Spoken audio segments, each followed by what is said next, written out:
আয়াতের ভিতরে বললেন বান্দা শুনে রেখে দাও, মুহররম মাসের সবথেকে বড় শিক্ষা তা হলো নিজের উপরে তোমরা অত্যাচার করো না। ও আল্লাহর বান্দা শুনে রেখে দিন, আরো এক ধাপ এগিয়ে গিয়ে আমি আরো একটি ইতিহাস আপনাকে উপহার দেই। কত কথা আমি আপনাকে শোনাবো, বান্দা শুনে রেখে দিন। আপনাদের জানাই আছে, শর্ট কথাই বলছি। আল্লাহ আদম আর হাওয়াকে তৈরি করেছিলেন, জান্নাতের ভিতরে রেখে দিয়েছিলেন। ডাক দিয়ে বললেন শুনে রেখে দাও, তোমরা খবরদার এই গন্ধম গাছের কাছে যেও না। যে কোনো ভাবে হোক ইবলিসের চক্রান্তে পড়ে আদম হাওয়া, আম্মা জান হাওয়া আদম দুজনাই ওই গন্ধম গাছের ফল খেয়ে ফেলেছে। ফল খেয়ে ফেলার পরে এবার আল্লাহ ফারিস্তা জিবরিলকে ডাক দিয়ে বললেন, দাও দুজনাকে টান মেরে দুনিয়াতে জান্নাত থেকে দুনিয়াতে ফেলে দাও। এগুলো আপনাদের জানা আছে। তাদের গায়ের পোশাকগুলো সব খুলে গিয়েছিল। আল্লাহ বললেন মিন ওয়ারাকিল জান্নাহ, ওয়ারাকুল মানে হলো পাতা, জান্নাত মানে জান্নাত, মিন মানে থেকে, মিন ওয়ারাকিল জান্নাহ, জান্নাতের পোশাকগুলো তাদের গায়ে পরিয়ে দাও। আল্লাহর বান্দা শুনে রেখে দিন, হাওয়া আম্মা জান হাওয়াকে দেওয়া হয়েছে 5টা পাতা, আর নবী আদমকে দেওয়া হয়েছে 3টে পাতা। এটা তো আপনাদের জানা আছে। এজন্যই সেই সিস্টেম মেনে দাফনের সময় 5 আর 3 দেওয়া হয়, এটা জানা আছে। ও বান্দা আরো একটা কথা একটুখানি স্মরণ করাই। এই মুহররম মাসে যত শিক্ষা তার ভিতরে একটা বলেছিলাম পর্দার বিধান, বলেছিলাম না বলেনি? সে কথাগুলো মনে আছে? ওই কথা মনে থাকলে বুঝতে সুবিধা হবে। সারা জীবন কোথায় চলে যায়, যত চুল আছে দুল আছে আর ফুল আছে মাথায় দেয়, মরার সময় তখন 5টা কাপড় নেয়। জীবনে পর্দার ধাপ দেবই না। আল্লাহ বান্দা শুনে রেখে দিন, পর্দা করার জন্য আল্লাহ জান্নাতের ভিতরে আদম আর হাওয়াকে কাছের জান্নাতের পাতা দিয়ে পর্দা করে দিয়েছেন, যেন ইবলিস গুপ্তঙ্গ নিয়ে খেলা না করতে পারে, আনন্দ না করতে পারে। আল্লাহর বান্দা শুনে রেখে দিন, তো মূল কথা হলো এটি, আল্লাহ নিষেধ করেছিলেন লা তাকরাবা হাযিহি শাজারা, এই গাছের কাছে যেও না। যে কোনো ভাবে হাওয়াকে মিডিয়া বানিয়ে ইবলিস তাদের ওই পথ থেকে সরিয়ে এনেছে, তাহলে তারা তো আল্লাহর কথাটাতে আর মানতে পারলেন না। এটাই তো হয়েছে, যার জন্য আল্লাহ আদমকে ফেলেছিলেন শ্রীলঙ্কায় আর হাওয়াকে ফেলেছিলেন জেদ্দায়। এজন্যই তো এতে আবার একটা প্রশ্ন, কেন আদমকে শ্রীলঙ্কায় আর হাওয়াকে জেদ্দায় ফেলেছে? ঘুরিয়ে তো দুজন আর দু জায়গায় অন্য জায়গায় দিতে পারতো। আল্লাহ পারতেন না? পারতেন না? বা দুজনাকে এক জায়গায় দিতে পারতেন। ও আল্লাহর বান্দা শুনে রেখে দিন, মূল কথা হলো এটি, আল্লাহ বলেছেন তারা মানতে পারেননি। এবার দুজনা দু জায়গায় পড়ার পরে কান্না শুরু হয়ে গিয়েছে। 300 বছর 350 বছর পরে যেদিনে আমার আল্লাহ দোয়া করেছে, কবুল করেছিলেন, সেই দিনটা মুহররম মাসের 10 তারিখ আপনারা শুনেছেন। কিন্তু মূল বিষয় হলো সেদিন নবী আদম আম্মা জানা হাওয়া আল্লাহর কাছে কেঁদেছিলেন। কি দোয়া বলে? বলে কেঁদেছিলেন আপনারা জানেন, হয়তো বলছেন না, তাই সবাই একটু বলেন, ক্বালা রাব্বানা যালামনা আনফুসানা ওয়া ইল্লাম তাগফির লানা ওয়া তারহামনা লানাকুনান্না মিনাল খাসিরিন। এই দোয়া বলেছিলেন। ক্বালা, তারা দুজন বলেছিলেন, রব্বানা, হে রব, যালামনা, আমরা দুজনাই জুলুম করেছি, আনফুসানা, নিজে নিজে। জুলুমের কথা বলছিলাম, মনে আছে তো? আমার ওয়াজ শুনতে গেলে একটু মাথা ঠিক না রাখলে বলো মুশকিল, বুঝতে অসুবিধা হচ্ছে না তো? জুলুমের কথা বলছিলাম না? এই দোয়া করেছেন আদম আর হাওয়া, আব্বাজান এবং আম্মাজান। ডাক দিয়ে বলেন, আল্লাহ আপনার একটা হুকুম মানতে পারিনি, 350 বছর ধরে কেঁদেছি আল্লাহ, আর আপনার কাছে ক্ষমা চাই। রব্বানা, হে রব, যালামনা, আমরা দুজনা অত্যাচার করেছি, জুলুম করেছি, আনফুসানা, আমরা নিজেদের প্রতি নিজেরাই, ওয়া ইল্লাম তাগফির লানা, যদি আপনি ক্ষমা না করেন, ও তারহামনা, আপনি যদি রহম না করেন, দয়া না করেন, লানাকুনান্না মিনাল খাসিরিন, আমরা ক্ষতিগ্রস্তদের অন্তর্ভুক্ত হয়ে যাব। তাহলে একটা ভুল করার জন্য ভুল নয় গো, নবীদের ভুল বলা যায় না গো, এর ভিতরে আল্লাহর অবশ্যই রহস্য লুকিয়ে আছে। তারপরে দুজনায় কান্নাকাটি করেছেন 350 বছর ধরে, আর আল্লাহকে বললেন আল্লাহ আমরা নিজেদের প্রতি অত্যাচার করেছি। তাই আব্বা আদম আর আম্মা জান যদি একটা মিসিং এর জন্য নিজেরাই বলেন নিজেদের প্রতি অত্যাচার করেছি, কটা হুকুম মানেনি আমরা, তাহলে নিজেদের প্রতি অত্যাচার করেছি না করিনি? বলেন দিন বাঁচার কি আর জায়গা আছে? তবে ওই দোয়াটা আলা রব্বানা যালামনা আনফুসানা ওয়া ইল্লাম তাগফির লানা ওয়া তারহামনা লানাকুনান্না মিনাল খাসিরিন। আল্লাহ এই দোয়া কবুল করে আব্বা আম্মাকে ক্ষমা করে দিয়েছেন। আমরাও এই দোয়া করলে আমার আল্লাহ আমাদের নিষ্পাপ বানিয়ে দেবে। আর একটু মন খুলে বলেন না সুবহানাল্লাহ। তাহলে নিজের প্রতি অত্যাচারটা বোঝা গেছে না যায়নি? ও আল্লাহর বান্দা শুনে রেখে দিন, আরো একটা এগিয়ে গিয়ে আরো একটা আপনাকে কোরআন শরীফের ইতিহাস শুনিয়ে দেয়। বিশ্বনবী মুহাম্মদুর রাসূলুল্লাহর উপরে আমার আল্লাহ কোরআন শরীফ অবতীর্ণ করেছেন। কোরআন শরীফ অবতীর্ণ করে আমার আল্লাহ পূর্বের জামানার নবীদের কথাগুলো সুন্দর সুন্দর করে তিনি তুলে ধরেছেন, নবীকে বুঝিয়েছেন, নবীকে শুনিয়েছেন। তারা এই কাজ করে ক্ষতি হয়েছে, আপনার উম্মতেরাও যদি এই কাজ করে তাহলে তাদেরকেও ক্ষতিগ্রস্ত হতে হবে। ও আল্লাহর বান্দা শুনে রেখে দিন, আপনারা নবী ইউনুস আলাইহিস সালামের নাম শুনেছেন না শোনেননি? শুনেছেন। মহান রব্বুল আলামিন আল্লাহ কোরআন শরীফের 23 পারায় সূরা সফফাতের ভিতরে জানিয়ে দিয়েছেন, আমি আল্লাহ তোমাদেরকে জানিয়ে দিলাম ওয়া ইন্না ইউনুস লামিনাল মুরসালিন, আমি আল্লাহ নবী ইউনুসকে পৃথিবীতে নবী করে পাঠিয়েছি। সুবহানাল্লাহ। আর একটু মিলেমিশে বলেন সুবহানাল্লাহ। এইবার একটু আস্তে করে বলেন দেখি সুবহানাল্লাহ। একটু সবাই মিলেমিশে দরুদ পড়েন দেখি, আল্লাহুম্মা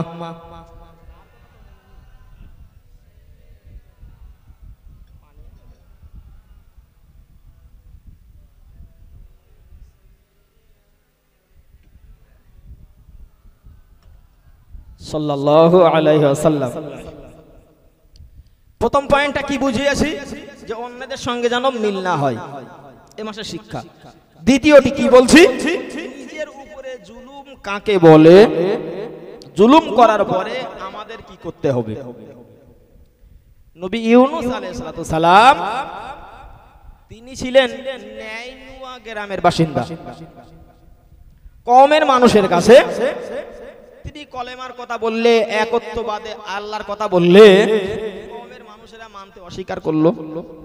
খুব শর্টে বলছি বিষয়টা দেওয়ার জন্য মাথায়। তো নবী ইউনুস আলাইহিস সালাম এক পর্যায়ে গিয়ে আল্লাহকে ডেকে বলেন, আল্লাহ এরা কেউ কলেমাও পড়বে না আর আমাকে কেউ নবী বলে মানবে না।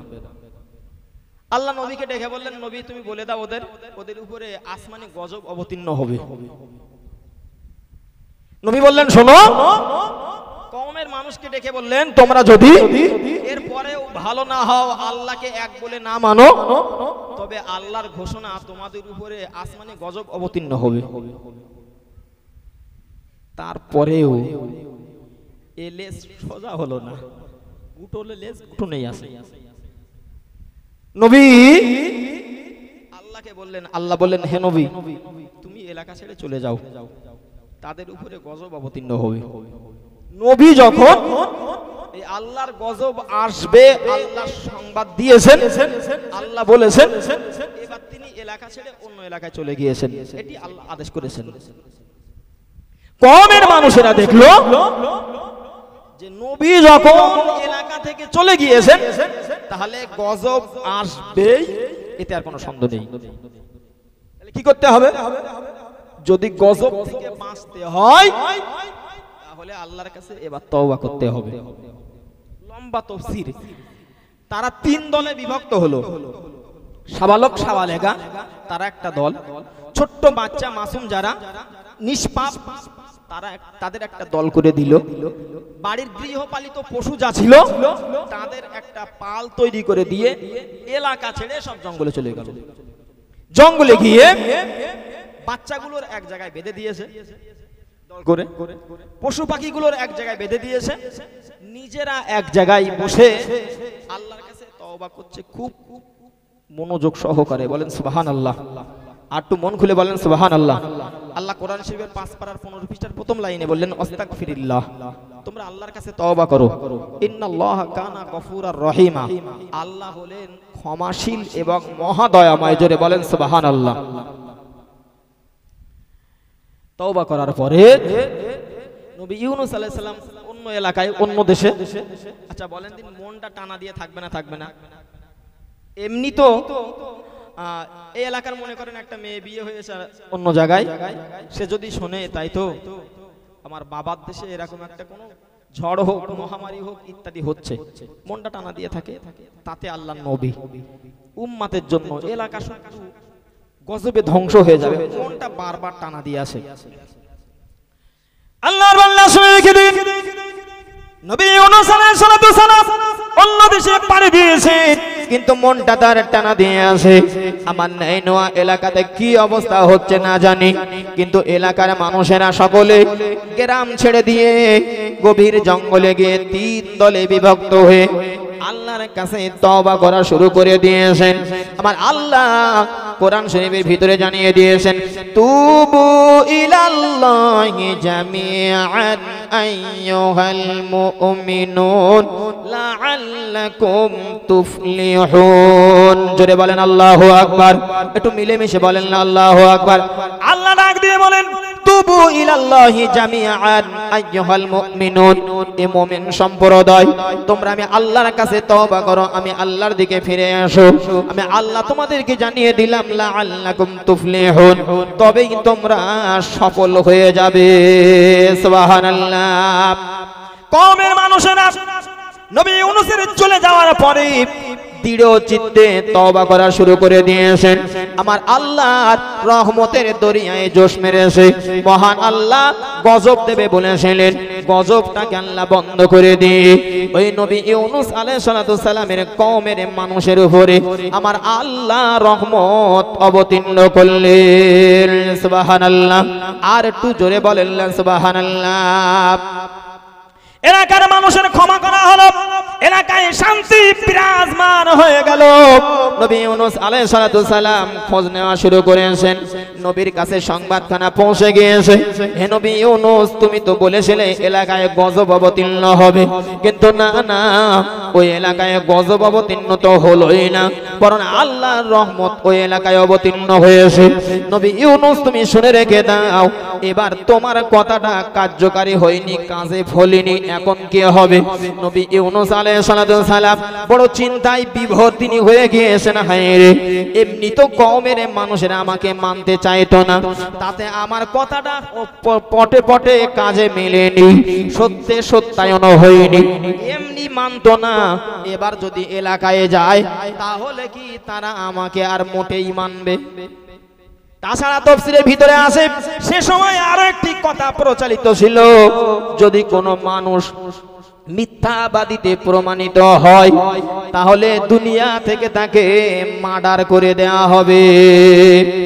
আল্লাহর বান্দা শুনে রেখে দিন, নবী ইউনূস ভাবলেন এমনি আমার কথা তাদের সঙ্গে মিল হয়নি, এমনিতে মিথ্যাবাদী বলবে, আমাকে নবী বলে আর মোটেই মানবে না, ভণ্ড বলে আখ্যায়িত করবে, আবার হয়তো আমাকে পেরানেও তারা মেরে দিতে পারে।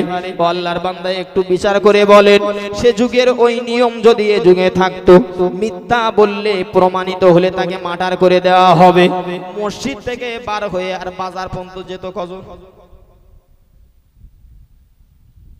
মসজিদে গিয়ে তওবা করে বিশাল কায়দা করে বাড়ি আসতে আসতে আল্লাহর কি রে, ব্যবসা করতে গেলে মিথ্যে কথা না বললে হয় না, হয় কি করে?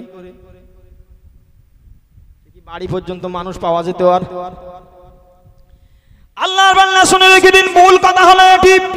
নবী ইউনূস আলাইহিস সালাম এবার ভাবতে লাগলেন, তাই তো কওমের মানুষেরা এমনিতেই মানতো না, এবার গেলে মোটেই তো তারা আর মানবে না। কি করা যায়? এবার নিজেই সিদ্ধান্ত করে যেথায় আল্লাহ পাঠিয়েছিলেন সেখান থেকে অন্য দেশে তিনি চলে গিয়েছেন। অন্য দেশে যাওয়ার জন্য এবার আপনাদের জানা আছে প্রতিমধ্যে একটা সমুদ্র পড়ল। সেই সমুদ্রে একটা স্টিমারে নবী ইউনূস আলাইহিস সালাম উঠে গিয়েছেন। নবী ইউনূস আলাইহিস সালাম এই স্টিমারে যখন তিনি উঠে গিয়েছেন, মহান রব্বুল আলামিন আল্লাহ কোরআন শরীফের ভিতরে কথাগুলো সুন্দর করে জানিয়ে দিয়েছেন। ইদ আবাকা ইলাল ফুলকিল মাশহুর। নবী ইউনূস আলাইহিস সালাম এই স্টিমারে যখন তিনি উঠে গিয়েছেন, স্টিমারটা চলতে মাছ বরাবর যখন পৌঁছে গিয়েছে, সঙ্গে সঙ্গে এবার ঘোড়া কাঁপা শুরু হয়ে গেল। না কাছে আসে না দূরে যায়, এক জায়গায় ঘোরা শুরু করে দিয়েছে। বোটের নাবিক ডাক দিয়ে বলল, শুনে রেখে দাও, এই স্টিমারে এই বোটে এমন একজন ব্যক্তি উঠেছে যে তার মালিকের বিনা হুকুমে এলাকা ছেড়ে পালিয়ে যাচ্ছে। ওই মানুষটাকে শনাক্ত করতে হবে, চিহ্নিত করতে হবে। যত সময় তাকে বোট থেকে না ফেলে দেওয়া হবে তত সময় আমাদের বোট, আমাদের স্টিমার ধারে যাবে না। আল্লাহর বান্দা শুনে রেখে দিন, কিন্তু কেউ কি দোষ ইচ্ছা করে ঘাড়ে নিতে চায় যে আমি মালিকের বিনা হুকুমে এলাকা থেকে পালিয়ে যাচ্ছি? আল্লাহর বান্দা শুনে রেখে দিন, নবী ইউনূস আলাইহিস সালাম আমল করে ওই বোটে আসেন, আর সবার ভিতরে চাঞ্চল্য শুরু হয়ে গেছে। বাঁচার জন্য সবাই চেষ্টা করে, কিন্তু কে পালিয়ে যাচ্ছে, কে তার সংবাদ জানে, কেউ জানে না। তাদের ভিতরে এবার লটারি শুরু হয়ে গেল। আল্লাহর বান্দা শুনে রেখে দিন, লটারিতে সাধারণত যার নাম আসে সেই তো বেশি আনন্দ করে। আমার নাম হয়েছে মানে আমি উইনার হয়েছি, আমি পাস হয়েছি, আমি কৃতকার্য হয়েছি। কিন্তু এমন একটা লটারি শুরু করা হলো, মহান আল্লাহ কোরআন শরীফের ভিতরে আবার জানিয়ে দিয়েছেন, ফাসাহামা ফাকানা মিনাল মুদহাদিন। লটারি শুরু হয়ে গেল। এই লটারি যখন হলো, প্রথম চান্সে একটা তোলা হলো। সকলের নামের ভিতর থেকে একটি কাগজ তোলা হয়েছে, নাম উঠেছে নবী ইউনূস আলাইহিস সালামের। কিন্তু না কেউ নামটা প্রকাশ করতে সাহস করছে না, ভয় হচ্ছে যে আল্লাহর একজন নবী ইউনূস তিনি আল্লাহর বিনা হুকুমে পালিয়ে যাবে, এটি কেউ হয় নাকি? কেউ বলতে সাহস করল না। দ্বিতীয়বার আবার তারা লটারি শুরু করলো। নবী ইউনূস আলাইহিস সালামের নাম উঠেছে, কথাটা একটুখানি ফেটে গিয়েছে। তৃতীয়বার আবার লটারি করা হলো। তৃতীয়বার লটারিতে আল্লাহর নবী ইউনূস আলাইহিস সালামের নামটা যেই উঠেছে, এবার সবাই একসঙ্গে ডাক দিয়ে বলে, ওগো নবী ইউনূস আলাইহিস সালাম, এই লটারিতে একবার দুইবার নয় গো, তিনবার আপনার নাম উঠেছে। আল্লাহর নবী ইউনূস আলাইহিস সালাম নিজের খবর যখন শুনেছে, আমার জন্য এই স্টিমার না ধারে যায় না কাছে যায়, কোন জায়গায় যায়, নবী ইউনূস আলাইহিস সালাম সঙ্গে সঙ্গে এবার ওই বোট থেকে তিনি ঝাঁপ মেরেছেন সাগরে। মহান রব্বুল আলামিন আল্লাহ জানিয়ে দিয়েছেন, ফালতাকামাহুল হুতু ওয়া মুলিম। হুত মানে হলো মাছ, ফালতাকামাহুল হুতু ওয়া মুলিম। তিনি যেই ঝাঁপ মেরেছেন, একটা মাছ এসে নবী ইউনূস আলাইহিস সালামকে গ্রাস করে নিয়েছে। মাছের পেটের ভিতরে নবী ইউনূস আলাইহিস সালাম কতদিন ছিলেন এই ব্যাপারে মতভেদ আছে। কেউ বলল 3 দিন, কেউ বলল 7 দিন, কেউ বলেছেন 40, কেউ বলেছেন 41, যেটাই হোক না কেন আল্লাহর বান্দা শুনে রেখে দিন, মাছের পেটের ভিতরে দিন রাত অতিবাহিত হয়। আর মাছের পেটের ভিতরে গিয়ে নবী ইউনূস আলাইহিস সালাম আল্লাহর তাসবিহ পড়েন। জোরে বলেন সুবহানাল্লাহ, আর একটু মিলে মিশে বলেন না সুবহানাল্লাহ। আমার আল্লাহ কোরআন শরীফের ভিতরে সেটাও জানিয়ে দিয়েছেন, আমি আল্লাহ তোমাদেরকে শিখিয়ে দিলাম। হে দুনিয়ার মানুষ তোমরা শুনে রেখে দাও, ফালাউলা আন্নাহু কানা মিনাল মুসাব্বিহিন। আল্লাহ বললেন ফালাউলা আন্নাহু কানা মিনাল মিনাল মুসাব্বিহিন। যদি নবী ইউনুস আলাইহিস সালাতু সালাম ওই মাছের পেটের ভিতরে আমি আল্লাহর নামের তাসবিহ, আমি আল্লাহর নামের জপ জিকির না করতো, তাহলে তার অবস্থাটা কি হতো আমি নবী তোমাদেরকে জানিয়ে দিলাম। লালা বিসাফি বাতনিহি ইলা ইয়াউমি ইউবআসুন। লালা বিসাফি বাতনিহি, বাতনুন মানে হলো পেট। আমার আল্লাহ ডাক দিয়ে বললেন লালা বিসাফি বাতনিহি, আমি আল্লাহ তার পেটের ভিতরে রেখে দিতাম। কতদিন রেখে দিতাম? একদিন দুই দিন নয় গো, ইলা ইয়াউমি ইউবআসুন। আর ওই মাছের পেটের ভিতর থেকে আমি আল্লাহ তাকে কিয়ামতের দিন উঠিয়ে দিতাম। সুবহানাল্লাহ। ও আল্লাহর বান্দা, মূল বিষয় হলো এটি। তাহলে মাছের পেটের ভিতরে আমার আল্লাহ কিয়ামত পর্যন্ত নবী ইউনুসকে রেখে দিতেন। আমার আল্লাহ বললেন বাহির করেছি, তার কারণ হলো এটি, আন্নাহু কানা মিনাল মুসাব্বিহিন। সে আমার নামের তাসবিহ পড়েছে, আমার নামের জপ জিকির করেছে, আমার নামের জপ জিকির করেছে বলি আমি আল্লাহ তাকে মাছের পেট থেকে বার করলাম। ও আল্লাহর বান্দার লম্বা ইতিহাস আছে। আমার আল্লাহ বললেন ফানাবাজনাহু বিল আরাই ওয়া হুয়া সাকিম। আর যখন আমি আল্লাহ মাছের পেট থেকে তাকে বাহির করলাম, সে বড় দুর্বল হয়ে গিয়েছিল, অসুস্থ হয়ে গিয়েছিল। আমবাতনা আলাইহি শাজারাতাম মিন ইয়াকতিন। আমি আল্লাহ তাকে সুস্থ করার জন্য এমন একটা গাছ সে জায়গায় উৎপন্ন করে দিয়েছিলাম। কেউ বলেছেন লাউ গাছ। ও আল্লাহর বান্দা শুনে রেখে দিন, যদি লাউ গাছ হয় সে কি দাঁড়িয়ে থাকতে পারবে নাকি গায়ের উপরে নুয়ে পড়বে? অসুস্থ হয়েছে, অসুস্থ ব্যক্তি সুস্থ করার জন্য আমার আল্লাহ বললেন আমি আল্লাহ সে জায়গায় একটা গাছ উৎপন্ন করে দিয়েছিলাম।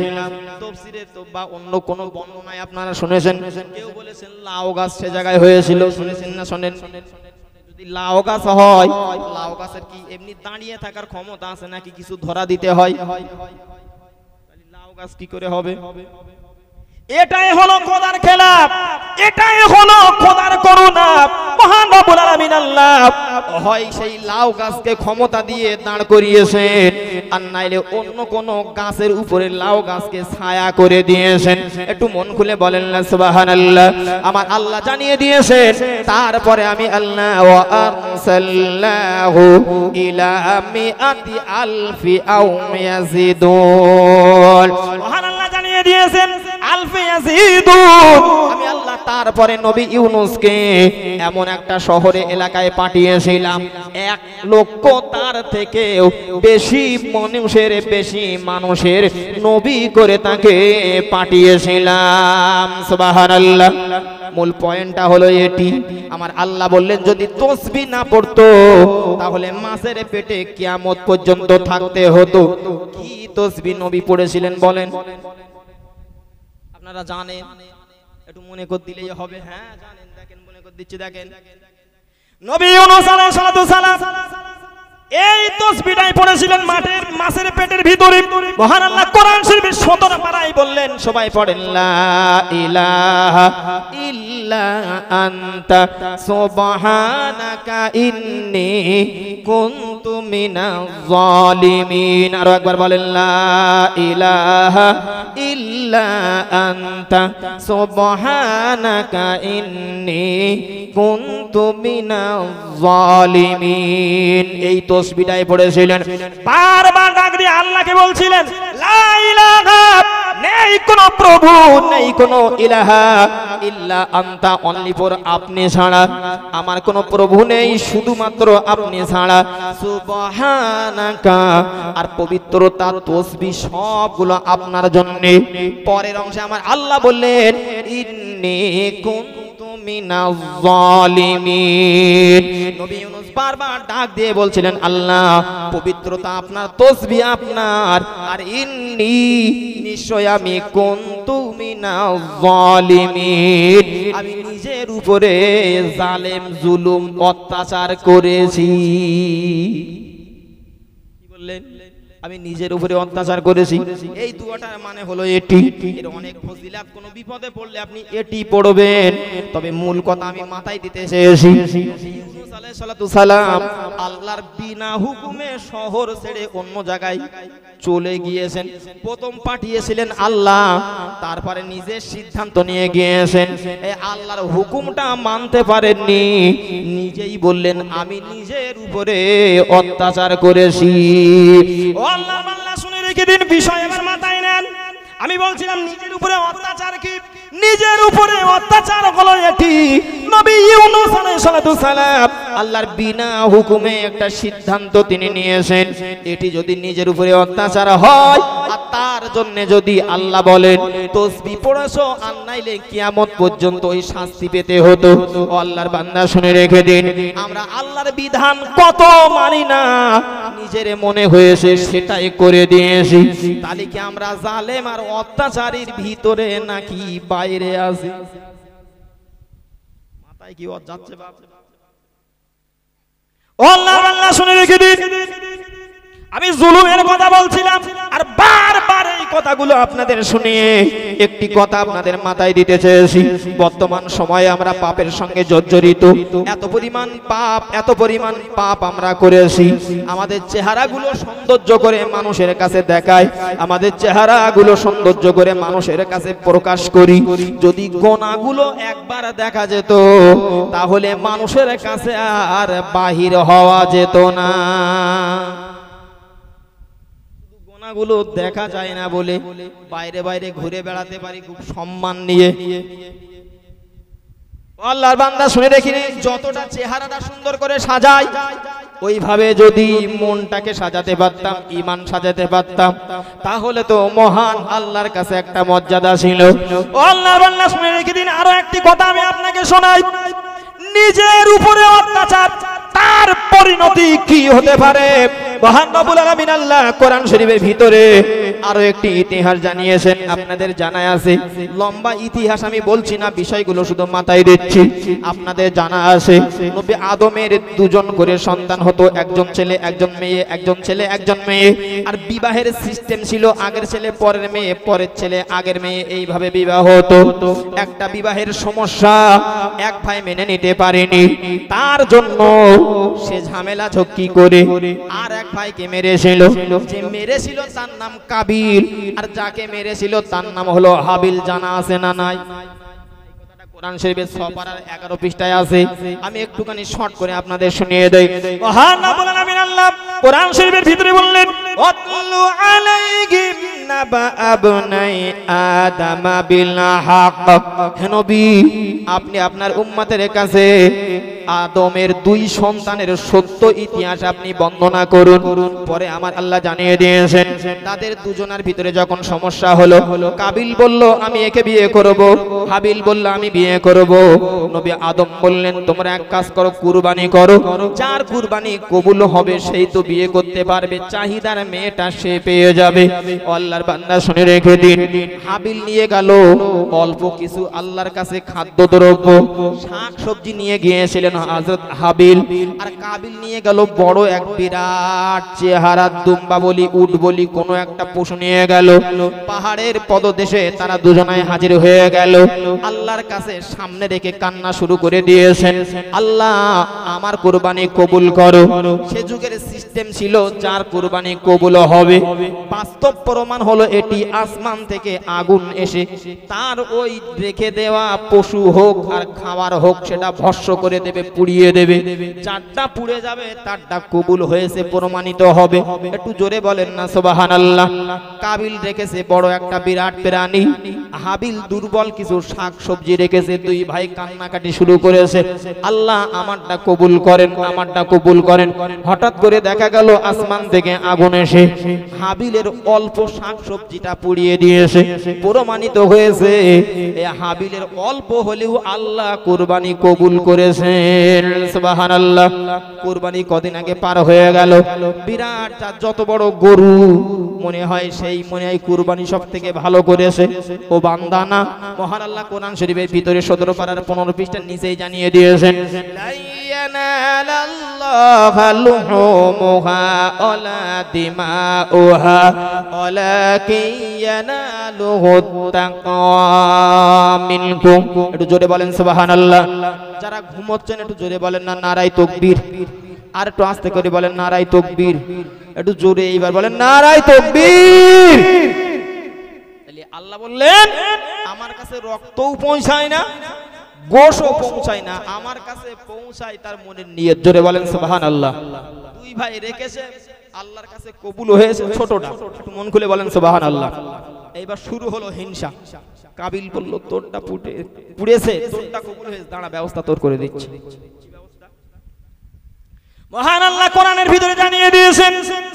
কাবিল ডাক দিয়ে বলল ওরে হাবিল তুমি শুনে রেখে দাও, আমি আল্লাহ, আমার আল্লাহ কোরআনের ভিতরে জানিয়ে দিয়েছেন ইয করবা কুরবানান ফাতুকবিলা মিন আহাদিহিমা ওয়া লাম ইউতাকাব্বাল মিনাল আখার।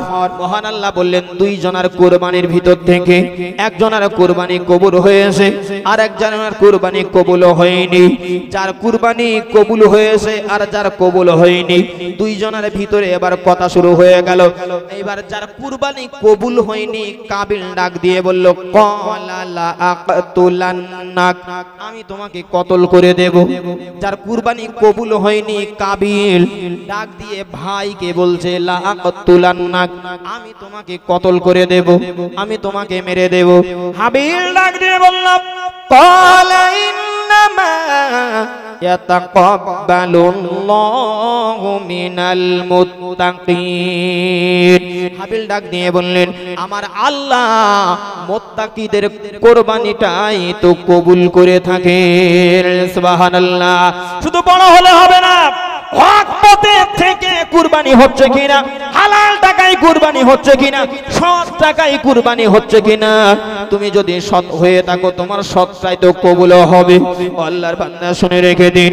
এবার হাবিল আবার ডাক দিয়ে ভাই কাবিলকে ডেকে বললেন ওগো ভাই আপনি শুনে রেখে দেন, আপনার কুরবানি কবুল হয়নি বলে আপনি আমাকে মারবেন, তবে আমি আপনার ভাই আপনাকে জানিয়ে দিলাম লা ইম বাসাতা ইলাইয়া ইয়াদাকা লিতাকতুলানি মা আনা বিবাসিতি ইয়াদিয়া ইলাইকা লিআকতুলাক। ভাই ডাক দিয়ে বললেন হে আমার ভাই কাবিল, আমি আপনাকে জানিয়ে দিলাম আপনি যদি মারার জন্য আপনার হাতটাকে আমার দিকে বিছিয়ে দেন, প্রসারিত করে দেন, তবে আমি আপনাকে জানিয়ে দিলাম না না না না, আমি আপনাকে মারার জন্য আমার হাতটাকে বাড়িয়ে দেব না। না ভাই, ইন্নী আখাফুল্লাহ রাব্বাল আলামিন, তামাম জাহানের পালনকর্তা আমি এক আল্লাহকে ভয় করি। জোরে বলেন সুবহানাল্লাহ। ও আল্লাহ বান্দা শুনে রেখে দিন। সঙ্গে সঙ্গে হাবিল আবার ডাক দিয়ে বললেন ইন্নী উরিদু আন তাবুআ বিইসমি ওয়া ইসমিকা ফাতাকুনা মিন আসহাবিন নার ওয়া যালিকা জাযাউয যালিমিন। হাবিল ডাক দিয়ে বলল ইন্নী উরিদু আন তাবুআ বিইসমি ওয়া ইসমিকা, আমি চাই তুমি আমাকে মেরে আমার আর তোমার গোনাহ তোমার মাথায় চাপিয়ে নিয়ে তোমার গোনাহ এবং আমার গোনাহ তোমার নিজের উপরে চাপিয়ে দিয়ে তুমি জাহান্নামের অধিবাসী হয়ে যাও, জাহান্নামের ভিতরে চলে যাও। আর মেরে দিলে তারা জাহান্নামে হবে। তুমি যে আমার উপরে অত্যাচার করেছো, তুমি যে আমার উপরে জুলুম করেছো, আমি তোমাকে জানিয়ে দিলাম ওয়াযালিকা জাযাউয যালিমিন, যারা অন্যের উপরে অত্যাচার করে তাদের ঠিকানায় হলো জাহান্নাম। লম্বা কথা, মেরে টেরে এই বাসে লজ্জায় পড়ে গেল। জানা আছে কি করবে, লাশ খুঁজে পাচ্ছে না, কারণ জীবনে কবর দেওয়া দেখেও নি, এই প্রথম হয়েছে। এক দুটো কাক আসলো, একটা কাক মরে গিয়েছে, তার মাটি দিয়েছে, এইভাবে সব দেখিয়ে দিয়েছে, কোরআন শরীফে তা আছে। ইতিহাস আমি বলতে চাচ্ছি না, তবে মূল কথা আমি আপনাকে বলতে চেয়েছি। ভাইয়ে ভাইয়ের ভিতরে শত্রুতা হলো, ভাইয়ে ভাইয়ের ভিতরে ঝামেলা হলো, ভাইয়ে ভাইয়ের ভিতরে হিংসা হলো এক নারীকে কেন্দ্র করে। এক ভাই পারে আর এক ভাইকেও কতল করে দিতে, তবে তার ঠিকানা হলো জাহান্নাম। তাহলে নিজের ভাইকে মেরে দেওয়া নাই, অন্যকে মেরে দেওয়া এটা জালেম জুলুম না অন্য কিছু? এর এখন আর দেশে নেই। ভাইকে ভাই আর মারে না, মারে না বলেন।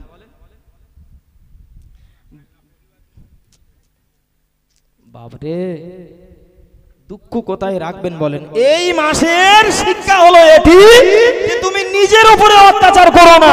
কাবিল মেরেছিল হাবিলকে, ইতিহাসে তা দেখেছি, ইতিহাসে তা পড়েছি। হায়রে এই সমাজের মানুষ পারে, এক ভাই মায়ের পেটের ভাই, এক মায়ের স্তনের দুধ খেয়ে মানুষ হয়েছি, একই জায়গায় বড় হয়েছি। ছোট ভাইকে কত আদর করেছে, কত স্নেহ করেছে, গলা জড়িয়ে নিয়ে এসে আমরা কত দেখেছি। ছোট ভাইয়ের জন্য বড় ভাইকে মার খেতে হয়েছে, এরকম হয়েছে না হয়নি বলেন। ছোট ভাই কোথায় গেল, বাপ এসি মা এসি বড় ভাইটাকে দুমদাম দুটো বাড়ি চালিয়ে দিলে। তোর বললো মুখে লক্ষ্য রাখতি, তুই লক্ষ্য রাখিসনি, কাদা মেখে। হায় হায়, ভাই ভাইকে মেরে দিতে পারে, তাই বলে এরকম। আহা, আল্লাহর বান্দা শুনে রেখে দিন, মহান রব্বুল আলামিন আল্লাহ কোরআন শরীফের ভিতরে এজন্য জানিয়ে দিয়েছেন, এটাই তোমাদের মুহররম মাসের বড় একটি শিক্ষা। তোমরা নিজেদের উপরে অত্যাচার করতে পারো না বাংলা। একজন ভাই আর একজনকে মেরে সে যদি অত্যাচারী আর জালেমদের অন্তর্ভুক্ত হয়ে থাকে, তার ঠিকানা যদি জাহান্নাম হয়ে থাকে। ওগো দুনিয়ার ভাই, ওগো দুনিয়ার মানুষ, তোমরা শুনে রেখে দাও, কুল্লু মুমিনিনা ইখাতুন, প্রতিটা মুসলমান ভাই ভাই, মায়ের পেটের ভাই না হলে তুমি যদি কারোর উপরে অন্যায় ভাবে মারো, অত্যাচার করো, একটু চড়ও যদি তুমি মেরে থাকো, ওগো বান্দা তুমি জালেমদের অন্তর্ভুক্ত হয়ে গেলে। ওগো বান্দা, আমার আল্লাহর কাছে তোমার হিসাব দিতে হবে। ও আল্লাহর বান্দা শুনে রেখে দিন, বললে আমি অনেক কথা আপনার কাছে শোনাতে পারবো। এক একজন নবীকে লক্ষ্য করে আমার আল্লাহ তাই এই কথা বললেন। নবী আদম নিজে নিজে বললেন আমি অত্যাচার করেছি। ওগো আল্লাহ, আপনার কথা না মানতে ফেরে নবী ইউনূস আলাইহিস সালাতু সালাম তিনি বললেন, আল্লাহ আমি নিজের উপরে অত্যাচার করেছি, আপনার বিনা হুকুমে এলাকা ছেড়ে দিয়ে কাবিল ভাইকে কতল করে সে হলো জালেমদের অন্তর্ভুক্ত। ও আল্লাহর বান্দা শুনে রেখে দিন, আল্লাহ আমাদের নবীকেও লক্ষ্য করে বললেন, ওগো আমার নবী, আপনি বেঈমান বেদিন কাফের নন মুসলিম তাদের ধর্মের রীতিনীতিগুলো যদি অনুসরণ করেন, আপনিও হয়ে যাবেন জালেমদের অন্তর্ভুক্ত। ও আল্লাহর বান্দা শুনে রেখে দিন, এইগুলো সব এই মুহররম মাসের যে আয়াতটা আছে ওই আয়াতের ভিতরে আছে। ও আল্লাহর বান্দা শুনে রেখে দিন, এবার একটু আপনাদের কাছে প্রশ্ন করি, আজ পর্যন্ত আপনারা অশোনা মানুষ, অশ দেওয়া মানুষ, এই কথাগুলো সব ওই মুহররম মাসের যে আয়াতটা আছে ওই আয়াতের ভিতরে আছে। এই রকম ওয়াজ কি কোনোদিন শুনেছেন নাকি? শুধু টানা শুনেছেন একটা জীবনী? শ্রোতাদের কাছে আমি এখনো আবার বলছি, যদি একটু কারবালার ঘটনা না বলা হয় মনে হয় যেন খিদে মেটে না। ও আল্লাহর বান্দা শুনে রেখে দিন, কারবালার ঘটনা অনেকবার শুনেছেন, শিক্ষা তার থেকে নেবেন। আর এই ঘটনা শুনে চোখের পানি ঝরিয়েছে, চাইলে আমিও বলতে পারি আল্লাহর রহমে অসুবিধা হবে না, তবে আমি শুধু চেষ্টা করেছি, এটি পাপ আমাদের কম নাই, নিজে নিজে এত পাপ করেছি আমরা যেন নিজেরা অত্যাচারী হয়েছি, তাহলে বাঁচার উপায় আমাদের কোথায়? মহান রব্বুল আলামিন আল্লাহ নবী ইউনূস আলাইহিস সালাতু সালাম যখন আল্লাহকে বারবার ডাক দিয়ে বলছিলেন, আল্লাহ আমি নিজের উপরে অত্যাচার করেছি, আপনি আমাকে ক্ষমা করে দিন। ওই সময় আমার আল্লাহ ডাক দিয়ে বলেছিলেন, ফাস্তাজাবনা লাহু ওয়া নাজাইনাহু মিনাল গাম্মি ওয়া কাযালিকা নুনজিল মুমিনিন। ফাস্তাজাবনা লাহু, জবাব দেওয়া মানে তার ডাকে সাড়া দেওয়া। নবী ইউনূস আলাইহিস সালাতু সালাম যখন ডাকছিলেন আমার আল্লাহ বলেন ফাস্তাজাবনা লাহু, অতঃপর আমি তার ডাকে সাড়া দিলাম, ওয়া নাজাইনাহু, আমি তাকে নাজাত দিয়ে দিলাম, মাছের পেট থেকে তাকে আমি বাঁচালাম। শুধু নবী ইউনূসকে বাঁচিয়েছি তাই নয় গো, আমি আল্লাহ তোমাকে জানিয়ে দিলাম, হে নবী তুমি শুনে রেখে দাও, আমি আল্লাহ বলছি ওয়াকাযালিকা নুনজিল মুমিনিন। এইভাবে আমি আল্লাহ তামাম পৃথিবীর আফটু কিয়ামত পর্যন্ত যত ঈমানদার সকলে বিপদে পড়লে আমি আল্লাহকে ডাকলে আমি আল্লাহ তাদের নাজাত করে দেব। সুবহানাল্লাহ, আল্লাহুম্মা।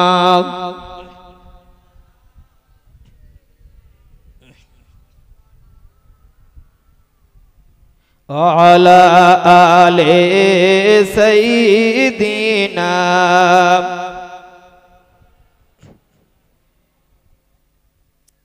যাই হোক, বলতে বলতে 11:30 পর্যন্ত বলার কথা ছিল, 10টা থেকে 11:30 পর্যন্ত। তো খুব একটা মানে ফাঁকি টাকি না মেরে আর কি, খুব একটা না জিরিয়ে একদম পুরো সময় যেহেতু স্বল্প, এজন্য একদম পুরো কোরআন হাদিসের শুধু আয়াতগুলো পড়েছি আর আপনাদের কাছে মানেগুলো বলেছি বললেই চলে, খুব একটা কথা বলিনি। শুধু মাথায় দিতে চেয়েছি এটি যে এ মাসের যত শিক্ষা তা হলো অন্যদের সঙ্গে আমাদের যেন কাজের কথার মিল না হয়, ধর্মীয় মিল না হয়, নিজেদের উপরে আমরা যেন পাপ করে অত্যাচার না করে ফেলি, আমরা যেন বেশি বেশি তওবা করি, আমরা যেন আল্লাহর বিধানটা মেনে নেই, এটাই বেশি বেশি মাথায় দেওয়ার চেষ্টা করেছি। দেখেন জীবনে কম শুনিনি, জীবনে কম শোনা হয়নি বাপ, আপনারাও যেরকম শুনেছেন আমরা অজও এরকম করেছি। সমস্যা হলো একটি জায়গায়, সেটি হলো সব বক্তা নেমে যাওয়ার সময় বলেন যে আমা আলাইনা ইল্লাল বালাগ, এর কোনোদিন তো মানে জিজ্ঞাসা করেননি, করেননি তো? তার মানে হলো মা আলাইনা, আমার উপরে কোনো দায়িত্ব নেই, ইল্লা মানে শুধুমাত্র, বালাগ মানে পৌঁছে দেওয়া ছাড়া। আপনি আরবিটা বোঝেন না, তাই আমি একটু আরবি একটু যা বুঝি তার থেকে আপনার কাছে বাংলা করে দিলাম, মানে পৌঁছে দেওয়ার দায়িত্ব ছিল, পৌঁছে দিলাম। এবার মানার দায়িত্ব সবার। যদি মানতে পারি তাহলে আমরা যা আশা করি তার থেকে বেশি পাবো। যদি বলেন সুবহানাল্লাহ, আর একটু মন খুলে বলেন সুবহানাল্লাহ, কারণ আপনি অবাক হয়ে যাবেন। হাদিসের ভিতরে আছে বিশ্বনবী মুহাম্মদুর রাসূলুল্লাহ সাল্লাল্লাহু আলাইহি সাল্লাম বললেন, জান্নাতের ভিতরে জান্নাতীদের লক্ষ্য করে আল্লাহ বলবেন, বান্দা তোমরা যা কাজ করেছিলে আর এই জান্নাত যা পেয়েছো তাতে কি কম বেশি কিছু হয়েছে না ঠিকঠাক হয়েছে? মানে কাজ হিসেবে ফল ঠিক আছে নাকি বেশি কম কিছু হয়েছে? মানে এটি তোমরা সন্তুষ্ট নাকি আরো কিছু পেতে চাও? তো কেউ বলবেন আল্লাহ, আচ্ছা বলেন দিন আমরা যা কাজ করে যাচ্ছি জান্নাত পালি বেশি হবে না ঠিক হবে? বলা যায়নি। এই আপনাদের এদিকে পাট চাষ হয়? পাটের চাষ হয় না এদিকে? হয়। মনে করেন আমার আর কাজ করা লোক একজন তার কাজে নেছে, এখন আমার 1 বিঘের দায়িত্ব দিয়েছে আর ওই জনের 1 বিঘের দায়িত্ব দিয়েছে, আর আমার বলেছে পাটের চারাগুলো মেরে দাও, তারও বলেছে পাটের চারা মেরে দাও। আমি তো কাজ করা লোক, ভালোই বোঝা যাচ্ছে তার জীবনে তো খাটি নেই, গে পাটের চারা যা মারার মতো একটা চারা নিমাটে আর সব টাক পড়ে গেছে। আচ্ছা কাজ করা লোক সে তো বেশ আল্লাহর রহমে গে মেরে টেরে যেভাবে মারলে ভালো হয় সেইভাবে মেরে সন্ধ্যাবেলা টাকা নিতে এসে, যার কাজ করেছি সে বললো টাকা তো দেবো, চলো মাঠে যাই দেখি আগে কাজ কিরকম হয়েছে। মাঠে গিয়ে যারটা দেখলো মোটামুটি ঠিক আছে, তার তো একটা জনের দাম। আচ্ছা বলেন দিন আমার কত দেবে? বাঁধবে না ধরে গাছের গায়ে, একটু খেজো টেজো লোক যদি হয় দেবে তো না, ওজন বাঁধবে। আর যা সর্বনাশ করেছি টাকা দে যা। তা আমরা যা কাজ করছি আর আল্লাহ যা দায়িত্ব দিয়েছেন, আচ্ছা বলেন দিন এই জনের দাম সন্ধ্যাবেলা পাওয়া যাবে না, ওজন বাঁধবে ধরে? জানি সব, সমস্যা হলো মানতে পারি না।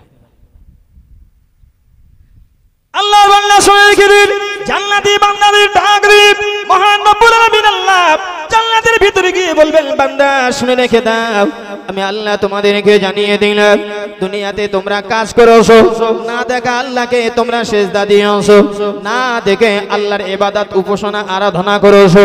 ওগো বান্দা তোমরা শুনে রেখে দাও, এই জান্নাত তোমাদের দিয়েছি, এতে কি তোমরা সন্তুষ্ট? মানে যা দিয়েছি শোধ হয়েছে নাকি আরো কিছু তোমরা পেতে চাও? বান্দারা ডাক দিয়ে আল্লাহকে কেউ কেউ বলতে থাকবেন, আল্লাহ রাব্বুল আলামিন না দেখে আপনাকে ইবাদত করেছি। নবী আমাদের জানিয়েছিলেন আল্লাহ হাসরের মহাময়দানে বিচারের পরে বিচারান্তে জান্নাতি বান্দাদের দিদার দেবেন। জোরে বলেন না সুবহানাল্লাহ। আর একটু মনে খুলে বলেন না সুবহানাল্লাহ। আমার আল্লাহ জান্নাতের ভিতরে জান্নাতীদের দেখা দেবে। ওগো আল্লাহর বান্দা শুনে রেখে দিন, জান্নাতের ভিতরে গিয়ে আল্লাহ ডাক দিয়ে বলবেন বান্দারে এবার তোমরা তৈরি হয়ে যাও। ফারিস্তাদের ডাক দিয়ে বলবেন ওগো আমার ফারিস্তারা সুন্দর করে প্লেসটা তৈরি করে দাও, আমি আল্লাহর দিদার হয়ে যাবে। জান্নাতীরা আল্লাহকে দেখার জন্য উৎসুক নয়নে তাকিয়ে থাকবেন। ফারিস্তা মিকাইল এমন করে আল্লাহর নবী একজন দাউদ আলাইহিস সালাতু সালাম দুইজন ডুয়েট কণ্ঠে আল্লাহর প্রেমের নাত গুণ গাইতে থাকবে। হুরেরা সে জায়গায় সবুজ পোশাকে সমারোহ হয়ে সে জায়গায় সুন্দর করে আনন্দ করে করে নাচতে থাকবে। এমন সময় মহান আল্লাহ জান্নাতীর কাছে এসে জান্নাতি বান্দাদের ডাক দিয়ে বলবেন ওগো বান্দা দুনিয়াতে আমি আল্লাহকে ইবাদত করেছ না দেখে, আমি আল্লাহর সিজদা দিয়েছ না দেখে একবার তাকাও বলে আমার আল্লাহ সামনের পর্দাখানা উঁচু করে দেবে। আর একটু মন খুলে বলেন না সুবহানাল্লাহ। বান্দারা মহান আল্লাহকে সাত করে নয়ন ভরে নয় কোটি হৃদয় ভরে আমার আল্লাহকে দেখতে থাকবে। এক পর্যায়ে মহান রব্বুল আলামিন আল্লাহ নিজের পর্দাখানা আবৃত করে নেবেন। বান্দারা আল্লাহকে ডাক দিয়ে বলবেন আল্লাহ এক মুহূর্ত আপনাকে দেখেছি আর আপনি আমাদের থেকে পর্দা নিয়ে নিয়েছেন। আল্লাহ আল্লাহ ডাক দিয়ে বলবেন বান্দা এক মুহূর্ত নয় গো, এক মুহূর্ত নয়, একদিন দুই দিন নয় গো, যুগের পর যুগ, যুগের পর যুগ আমি আল্লাহকে তোমরা দেখেছো। জোরে বলেন সুবহানাল্লাহ। ও আল্লাহর বান্দা শুনে রেখে দিন, আল্লাহকে যদি জান্নাতের ভিতরে দেখতে হয় তার ভিতরের একটি মাধ্যম হলো এটা। ওগো বান্দা আল্লাহর জন্য সিজদায় মাথাখানা রেখে দিতে হবে। সিজদায় কপালখানা যদি রাখা যায়, মহান আল্লাহর নবী আল্লাহ নবীকে লক্ষ্য করে বললেন ওগো নবী আমি আল্লাহ জানিয়ে দিলাম আপনার ভালোবাসার মানুষ আপনার সঙ্গীদের আপনি চিনবেন। সীমাহুম ফি উজুহিহিম মিন আসারিস সুজুদ। ওগো নবী আমি আল্লাহ জানিয়ে দিলাম হাসরের মহাময়দানে যাদের কপালে দেখবেন সিজদার চিহ্ন আছে তারাই নামাজি বান্দা, তাদের নিয়ে নিয়ে জান্নাতের ভিতরে দিয়ে দেবেন। একটু জোরে বলেন না সুবহানাল্লাহ। তাদের জান্নাতের ভিতরে যাওয়ার আরো একটা কারণ হলো ওগো বান্দা পৃথিবীতে তারা নামাজ আদায় করেছে।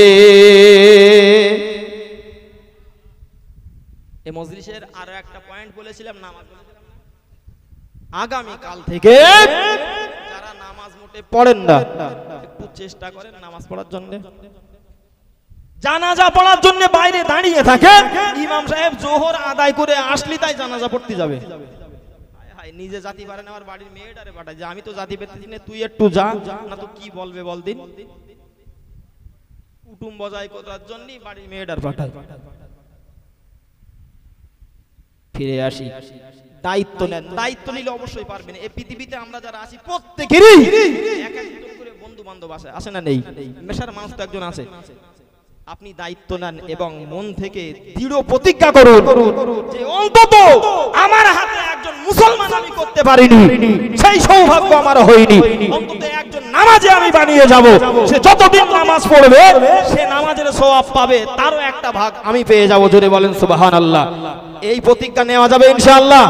ইনশাআল্লাহ যতদিন সে নামাজ পড়বে আপনি সওয়াব পাবেন। যারা নামাজ পড়েন আজ থেকে নিয়ত করুন একজন করে নামাজ আপনি বানাবেনই বানাবেন।